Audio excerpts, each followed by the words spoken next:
बात नहीं उठी कि इसमें किसी तरह का बायस है या किसी एक तरफा कोई झुकाव है। ये एक इंडिकेटर भी है कि लोग बरसों से चली आ रही एजुकेशन सिस्टम में जो बदलाव चाहते थे वो उन्हें देखने को मिले हैं। वैसे कुछ लोगों के मन में ये सवाल आना बहुत स्वाभाविक है कि इतना बड़ा रिफॉर्म कागज पर तो कर दिया, लेकिन इसे जमीन पर कैसे उतारा जाएगा।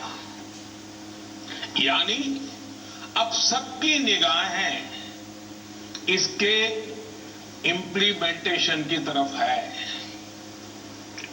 इस चैलेंज को देखते हुए व्यवस्थाओं को बनाने में जहां कहीं कुछ सुधार की आवश्यकता है वो हमें सबको मिलकर के करना है और करना ही है। आप सभी राष्ट्रीय शिक्षा नीति के इम्प्लीमेंटेशन में और उस काम में सीधे तौर पर जुड़े हैं और इसलिए आप सबकी भूमिका बहुत ज्यादा है, बहुत अहम है। जहां तक पॉलिटिकल विल की बात है, मैं पूरी तरह कमिटेड हूं, मैं पूरी तरह आपके साथ हूं। साथियों, हर देश अपनी शिक्षा व्यवस्था को अपनी नेशनल वैल्यूज के साथ जोड़ते हुए अपने नेशनल गोल्स के अनुसार रिफॉर्म्स करते हुए आगे बढ़ता है। मकसद ये होता है कि देश का एजुकेशन सिस्टम अपनी वर्तमान और आने वाली पीढ़ियों को फ्यूचर रेडी रखे, फ्यूचर रेडी करें। भारत की नेशनल एजुकेशन पॉलिसी, राष्ट्रीय शिक्षा नीति का आधार भी यही सोच है। राष्ट्रीय शिक्षा नीति 21वीं सदी के भारत की नए भारत की फाउंडेशन तैयार करने वाली है। 21वीं सदी के भारत को हमारे युवाओं को जिस तरह की एजुकेशन की जरूरत है, जैसी स्किल्स चाहिए, राष्ट्रीय शिक्षा नीति पर इन बातों पर विशेष फोकस है। भारत को ताकतवर बनाने के लिए, विकास की नई ऊंचाई पर पहुंचाने के लिए भारत के नागरिकों को और सशक्त करने के लिए उन्हें ज्यादा से ज्यादा अवसरों के उपयुक्त बनाने के लिए इस एजुकेशन पॉलिसी में खास जोर दिया गया है। जब भारत का स्टूडेंट, चाहे वो नर्सरी में हो या फिर कॉलेज में साइंटिफिक तरीके से पढ़ेगा, तेजी से बदलते हुए समय और तेजी से बदलती जरूरतों के हिसाब से पढ़ेगा तो वो नेशन बिल्डिंग में कंस्ट्रक्टिव भूमिका निभा पाएगा। साथियों, बीते अनेक वर्षों से हमारे एजुकेशन सिस्टम में बड़े बदलाव नहीं हुए थे। परिणाम ये हुआ कि हमारे समाज में क्यूरोसिटी और इमेजिनेशन की वैल्यूज को प्रमोट करने के बजाय भेड़ चाल को ही प्रोत्साहन मिलने लगा था। कभी डॉक्टर बनने के लिए होड़ लगी, कभी इंजीनियर बनाने की होड़ लगी, कभी वकील बनाने की होड़ लगी। इंटरेस्ट, एबिलिटी और डिमांड की मैपिंग किए बिना होड़ लगाने की प्रवृत्ति से एजुकेशन को बाहर निकालना जरूरी था। हमारे स्टूडेंट्स में, हमारे युवाओं में क्रिटिकल थिंकिंग और इनोवेटिव थिंकिंग विकसित कैसे हो सकती है, जब तक हमारी शिक्षा में पैशन ना हो, फिलॉसफी ऑफ एजुकेशन ना हो, पर्पज ऑफ एजुकेशन ना हो। साथियों, आज गुरुवर रविंद्रनाथ ठाकुर की पुण्यतिथि भी है। वो कहते थे, उच्चतम शिक्षा वो है जो हमें सिर्फ जानकारी नहीं देती, बल्कि हमारे जीवन को समस्त अस्तित्व के साथ सद्भाव में लाती है। निश्चित तौर पर राष्ट्रीय शिक्षा नीति का बृहद लक्ष्य इसी से जुड़ा है। इसके लिए टुकड़ों में सोचने के बजाय एक होलिस्टिक अप्रोच की जरूरत थी, जिसको सामने रखने में राष्ट्रीय शिक्षा नीति सफल रही है। साथियों, आज जब राष्ट्रीय शिक्षा नीति मूर्त रूप ले चुकी है, तो मैं उस समय और सवालों की भी चर्चा आपसे करना चाहता हूं, जो हमारे सामने शुरुआती दिनों में आए थे। उस समय जो दो सबसे बड़े सवाल थे, वो यही थे कि क्या हमारी शिक्षा व्यवस्था हमारे युवाओं को क्रिएटिव, क्यूरियोसिटी और कमिटमेंट ड्रिवन लाइफ के लिए मोटिवेट करती है। आप लोग इस क्षेत्र में इतने वर्षों से हैं, आपने अपना जीवन शिक्षा के लिए खपा दिया है, समर्पित किया है। आप लोग इसका जवाब बेहतर जानते हैं। साथियों, हमारे सामने दूसरा सवाल था कि क्या हमारी शिक्षा व्यवस्था हमारे युवाओं को एम्पावर करती है, देश में एक एम्पावर्ड सोसाइटी के निर्माण में मदद करती है। आप सब इन सवालों से भी परिचित हैं और जवाबों से भी भली भांति परिचित हैं। साथियों, आज मुझे संतोष है कि भारत की नेशनल एजुकेशन पॉलिसी, राष्ट्रीय शिक्षा नीति को बनाते समय इन सवालों पर गंभीरता से काम किया गया। साथियों, बदलते समय के साथ एक नई विश्व व्यवस्था, एक नए रंग रूप और व्यवस्थाओं में बदलाव, एक नई विश्व व्यवस्था खड़ी हो रही है।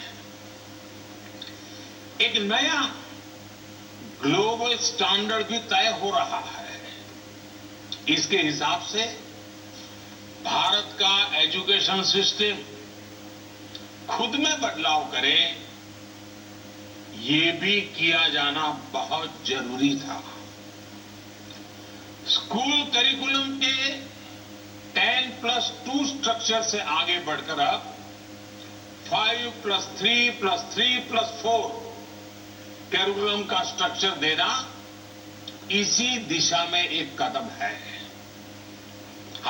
हमें अपने स्टूडेंट्स को ग्लोबल सिटीजन भी बनाना है और इसका भी ध्यान रखना है कि वे ग्लोबल सिटीजन तो बने, लेकिन साथ साथ अपनी जड़ों से भी जुड़े रहे। जड़ से लेकर के जग तक, मनुष्य से मानवता तक, अतीत से आधुनिकता तक सभी बिंदुओं का समावेश करते हुए इस राष्ट्रीय शिक्षा नीति का स्वरूप तय किया गया है। साथियों, इस बात में कोई विवाद नहीं है कि बच्चों के घर की बोली और स्कूल में पढ़ाई की भाषा एक ही होने से बच्चों के सीखने की गति बेहतर होती है।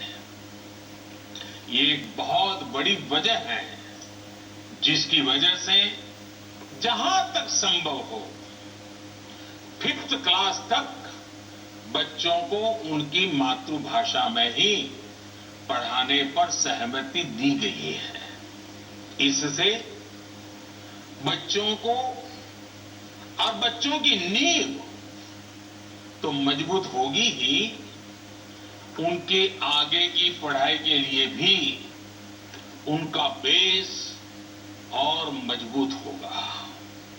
साथियों, अभी तक जो हमारी शिक्षा व्यवस्था है उसमें व्हाट टू थिंक, मैं बहुत जिम्मेवारी से बोल रहा हूं, व्हाट टू थिंक पर फोकस रहा है, जबकि इस शिक्षा नीति में हाउ टू थिंक उस पर बल दिया जा रहा है।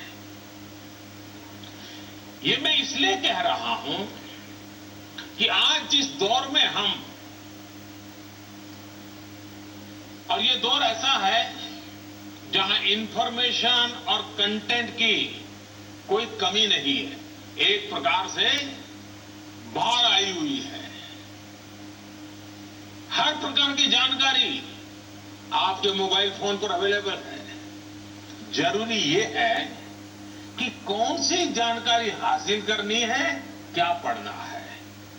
इस बात को ध्यान में रखकर ही राष्ट्रीय शिक्षा नीति में प्रयास किया गया है कि जो पढ़ाई के लिए लंबा चौड़ा सिलेबस होता है, ढेर सारी किताबें होती हैं, उसकी अनिवार्यता को कम किया जाए।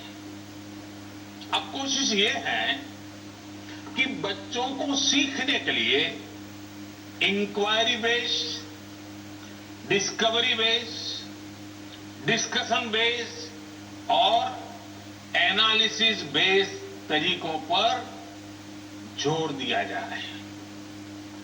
इससे बच्चों में सीखने की ललक बढ़ेगी और उनके क्लास में उनका पार्टिसिपेशन भी बढ़ेगा। साथियों, हर विद्यार्थी को, स्टूडेंट को यह अवसर मिलना ही चाहिए कि वो अपने पैशन को फॉलो करें। वो अपनी सुविधा और जरूरत के हिसाब से किसी डिग्री या कोई कोर्स को फॉलो कर सके और अगर उसका मन करे तो वो छोड़ भी सके। अक्सर ऐसा होता है कि कोई कोर्स करने के बाद स्टूडेंट जब जॉब के लिए जाता है तो उसे पता चलता है कि जो उसने पढ़ा है वो जॉब की रिक्वायरमेंट को पूरा नहीं करता। कई स्टूडेंट को अलग अलग वजहों के से बीच में ही कोर्स छोड़कर जॉब करनी पड़ती है। ऐसे सभी स्टूडेंट्स की जरूरतों का ख्याल रखते हुए मल्टीपल एंट्री एग्जिट का ऑप्शन दिया गया है। अब स्टूडेंट वापस अपने कोर्स से जुड़कर अपनी जॉब रिक्वायरमेंट के हिसाब से ज्यादा इफेक्टिव तरीके से पढ़ाई कर सकता है, लर्न कर सकता है। इसका एक और एस्पेक्ट है, जब स्टूडेंट्स को यह भी स्वतंत्रता होगी कि अगर वो कोई कोर्स बीच में छोड़कर दूसरे कोर्स में प्रवेश लेना चाहें तो वो कर सकते हैं।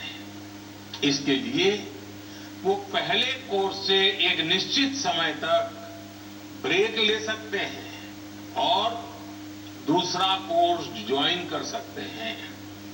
हायर एजुकेशन को स्ट्रीम से मुक्त कर दें, मल्टीपल एंट्री और एग्जिट क्रेडिट बैंक के पीछे यही एक बहुत लंबे दूर की सोच के साथ हम आगे आए हैं। हम उस एरा की तरफ बढ़ रहे हैं जहां कोई व्यक्ति जीवन भर किसी एक प्रोफेशन में ही नहीं टिका रहेगा। बदलाव निश्चित है, मान के चलिए, और इसके लिए उसे निरंतर खुद को रीस्किल और अपस्किल करते रहना ही होगा। नेशनल एजुकेशन पॉलिसी, राष्ट्रीय शिक्षा नीति में इसका भी बारीकी से ध्यान रखा गया है। साथियों, किसी भी देश के विकास में एक बड़ी भूमिका रहती है समाज के हर तबके की गरिमा, उसकी डिग्निटी। समाज का कोई व्यक्ति कोई भी काम करता हो, कोई निम्न नहीं होता है। हमें ये सोचना चाहिए कि भारत जैसे सांस्कृतिक रूप से समृद्ध रहे देश में ये बुराई कहां से आई?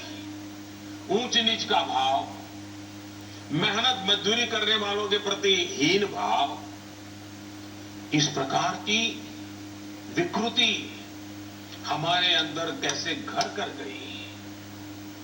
इसकी एक बड़ी वजह रही है कि हमारी एजुकेशन का समाज के इस तबके के साथ एक डिस्कनेक्ट रहा। जब गांवों में जाएंगे, किसान को, श्रमिकों को, मजदूरों को काम करते देखेंगे, तभी तो उनके बारे में जान पाएंगे, उन्हें समझ पाएंगे वो कितना बड़ा योगदान कर रहे हैं। समाज की आवश्यकताओं की पूर्ति के लिए वो कैसे अपना जीवन खपा रहे हैं। उनके श्रम का सम्मान करना हमारी पीढ़ी को, वर्तमान को, भावी पीढ़ी को सीखना ही होगा। इसलिए राष्ट्रीय शिक्षा नीति में स्टूडेंट एजुकेशन और डिग्निटी ऑफ लेबर, उस पर भी बहुत ध्यान दिया गया है। साथियों, 21वीं सदी के भारत से पूरी दुनिया को बहुत अपेक्षाएं हैं। भारत का सामर्थ्य है कि वो टैलेंट और टेक्नोलॉजी का समाधान पूरी दुनिया को दे सकता है।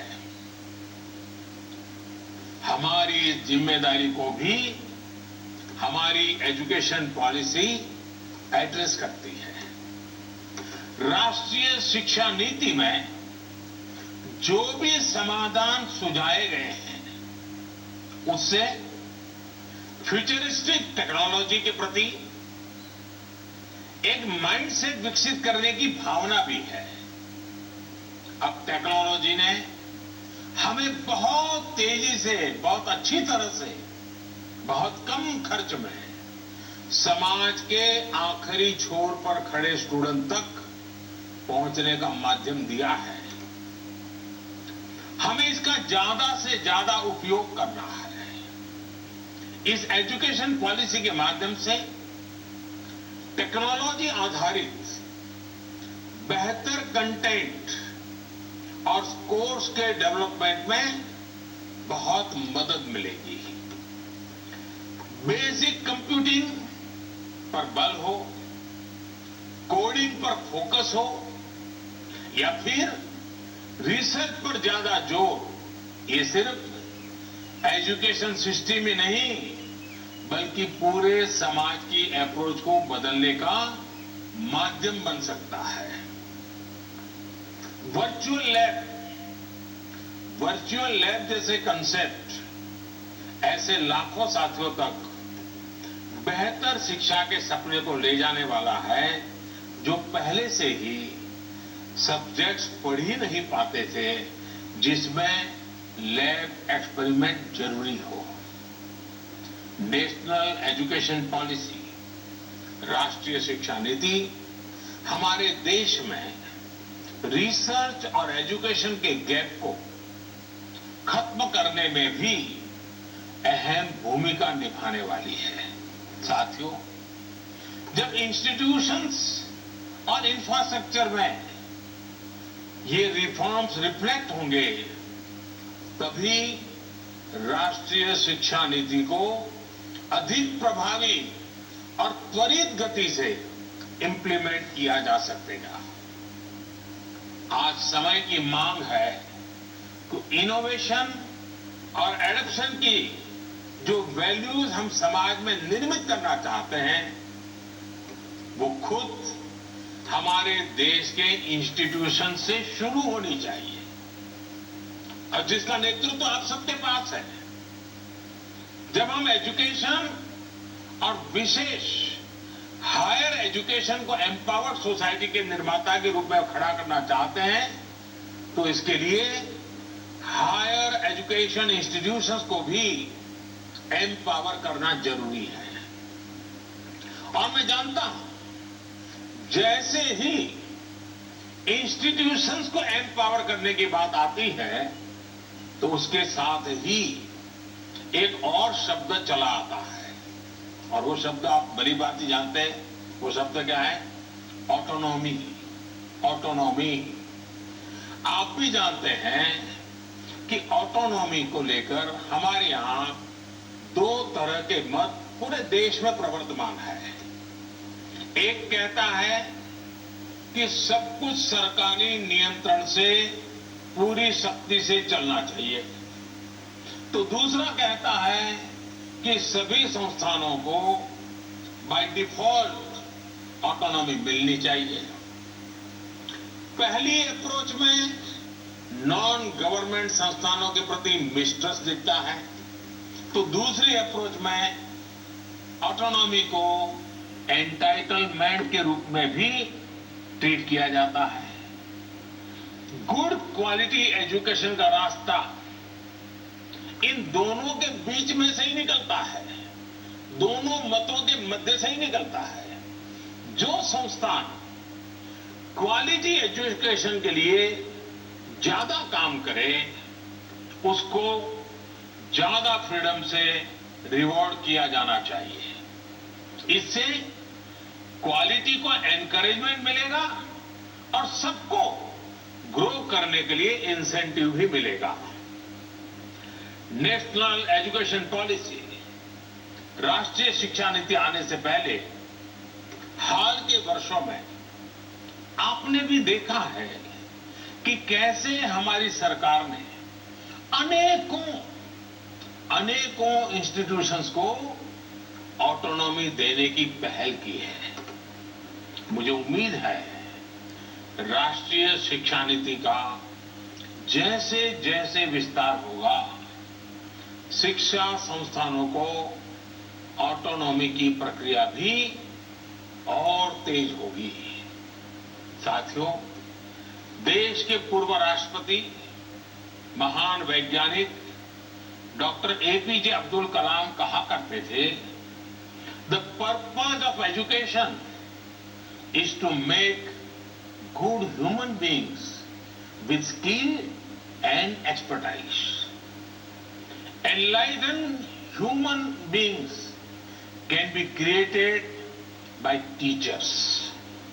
वाकई शिक्षा व्यवस्था में बदलाव देश को अच्छे स्टूडेंट्स, अच्छे प्रोफेशनल्स और उत्तम नागरिक देने का बहुत बड़ा माध्यम आप सभी हैं, आप सभी टीचर्स ही हैं, प्रोफेसर्स ही हैं।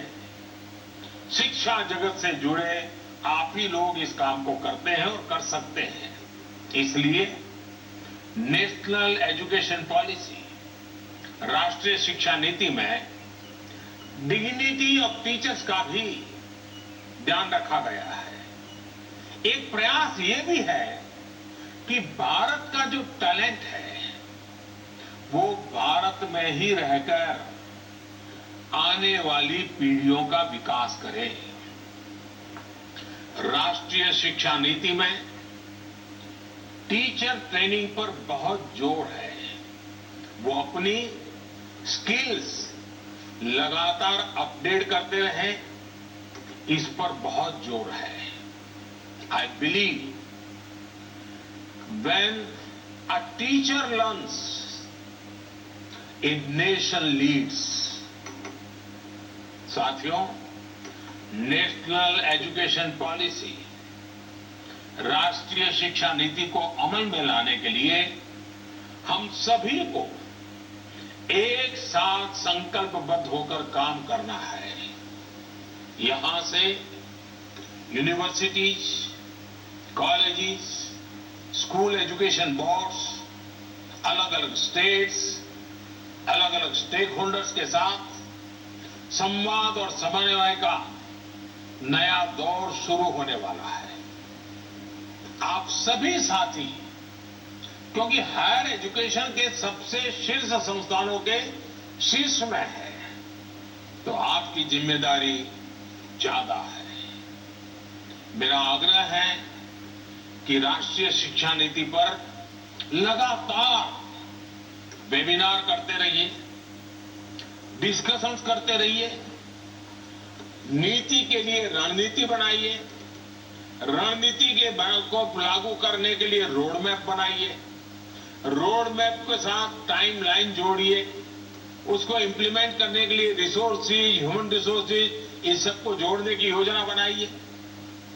और ये सारा चीज नई नीति के प्रकाश में आप ही को करना है। राष्ट्रीय शिक्षा नीति सिर्फ एक सर्कुलर नहीं है। राष्ट्रीय शिक्षा नीति सिर्फ सर्कुलर जारी करके, नोटिफाई करके इंप्लीमेंट नहीं हो सकती है। इसके लिए मन बनाना होगा।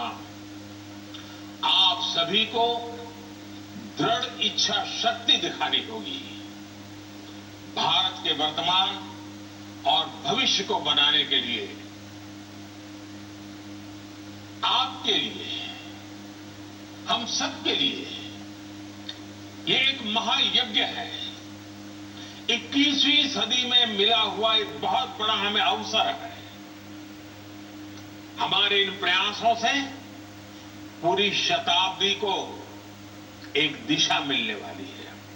और इसमें इस गौरवपूर्ण अध्याय में जुड़ने के लिए मैं आपको निमंत्रित देता हूं। इसमें आपका योगदान बहुत आवश्यक है। इस कॉन्क्लेव को देख रहे, सुन रहे प्रत्येक का योगदान आवश्यक है। मुझे विश्वास है इस कॉन्क्लेव में राष्ट्रीय शिक्षा नीति के इफेक्टिव इंप्लीमेंटेशन को लेकर बेहतर सुझाव, बेहतर समाधान निकल करके आएंगे। और मैं विशेष रूप से आज जब मुझे अवसर मिला है तो सार्वजनिक रूप से डॉक्टर कस्तूरी रंगन जी का, उनकी पूरी टीम का बहुत बहुत अभिनंदन करता हूं, बहुत बहुत धन्यवाद करता हूं। ये काम छोटा नहीं था, बहुत बड़ा काम था। बहुत लोगों के सुझाव थे, बहुत अपेक्षाएं थी, और फुटस्टेप कोमा भी इधर उधर हो जाता तो पता नहीं क्या हो जाता। और इसलिए कस्तूरी रंगन जी और उनकी टीम ने कितनी बारीकी से तपस्या की तरह इस काम को किया होगा, तब जाकर के संपूर्णतः विवादों से मुक्त, विश्वास से भरी हुई, सपनों को संवारने वाली, संकल्प को ताकत देने वाली और सिद्धि में अटूट श्रद्धा के साथ ये नई शिक्षा नीति हमारे सामने आई है। मुझे विश्वास है कि देश के भावी पीढ़ी के उज्जवल भविष्य के लिए, वर्तमान पीढ़ी के सामर्थ्य को बढ़ाने के लिए ये नई शिक्षा नीति बहुत काम आएगी। मैं फिर एक बार शिक्षा जगत के आप सभी महानुभावों को प्रणाम करते हुए बहुत बहुत शुभकामनाएं देता हूं, बहुत बहुत आभार व्यक्त करता हूं।